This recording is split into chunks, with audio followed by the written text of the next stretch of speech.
ಬಾಗಲಕೋಟೆ ಮತ್ತೆ Davanagere seat high command ತೀರ್ಮಾನ ಮಾಡೋದು.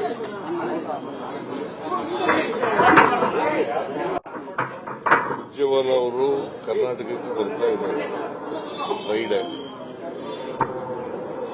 ಅಷ್ಟರೊಳಗಡೆ ನಿನ್ನೆ ದಾವಣಗೆರೆಗೆ ಹೋಗಿದ್ರು ಒಂದು ಟೀಮು, ಮತ್ತೆ ಬಾಗಲಕೋಟೆಗೂ ಕೂಡ ಹೋಗಿದ್ರು. ಅವರು ರಿಪೋರ್ಟ್ ಕೊಡ್ತಾರೆ.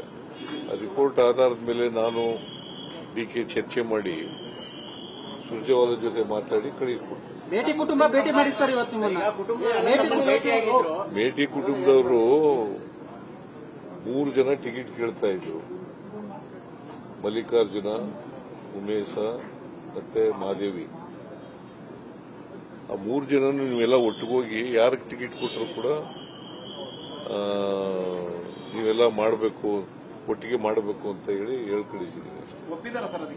ಒಪ್ಕೊಂಡಿದ್ದಾರೆ.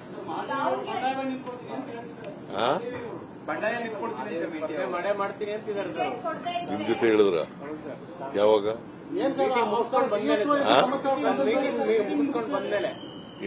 ಒಟ್ಟಿಗೆ ಸುದ್ದಿಗೋಷ್ಠಿ ಮಾಡಿ ಅಂತ ಹೇಳಿದ್ರಂತೆ, ಅದಕ್ಕೆ ನಾನು ಒಪ್ಪಿಲ್ಲ ಅಂತ ಹೇಳ್ತಾರೆ. ಸರ್ಕಾರದಲ್ಲಿ ಸಮಸ್ಯೆ ಡಿಎಚ್ಒ ಟ್ರಾನ್ಸ್ಫರ್ ಮಾಡ್ತೀನಿ ಅಂತ ಡಿಮ್ಯಾಂಡ್ ಮಾಡ್ತಾರೆ ಗಂಡ ಅಂತ ಸರ್. ಡಿಎಚ್ಒ ಗೊತ್ತಿಲ್ಲ, ನನಗೆ ಗೊತ್ತಿಲ್ಲ.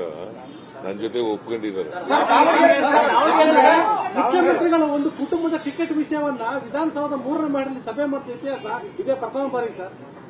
ಒಂದು ಕುಟುಂಬದ ವಿಚಾರವನ್ನ ತಮ್ಮ ಕಚೇರಿಯಲ್ಲಿ ಸಭೆ ಮಾಡೋದು ನಿಮ್ಗೆ ಯಾಕ್ರಿ ಅದು? ನಿಮ್ಗೆ ಯಾಕೆ ಅದು? ಅಲ್ಲ, ಒಂದು ಕುಟುಂಬದ ವಿಚಾರವನ್ನ ಇಲ್ಲಿ ಸಮಸ್ಯೆ ಬಗೆಹರಿಸುವಂತ ವಿಚಾರ ಸರ್. ಪಕ್ಷದ ವಿಚಾರ ಅದು. ಪಕ್ಷದ ವಿಚಾರ ನೀನ್ ಯಾಕೆ ಮಾತಾಡ್ತಾ ಇದ್ದೀವಿ? ಅಲ್ಲ, ಮಾಡುವಂತ ವಿಚಾರ ನೀನ್ ಯಾಕೆ ಮಾತಾಡ್ತಾ ಇದ್ದೀಯ?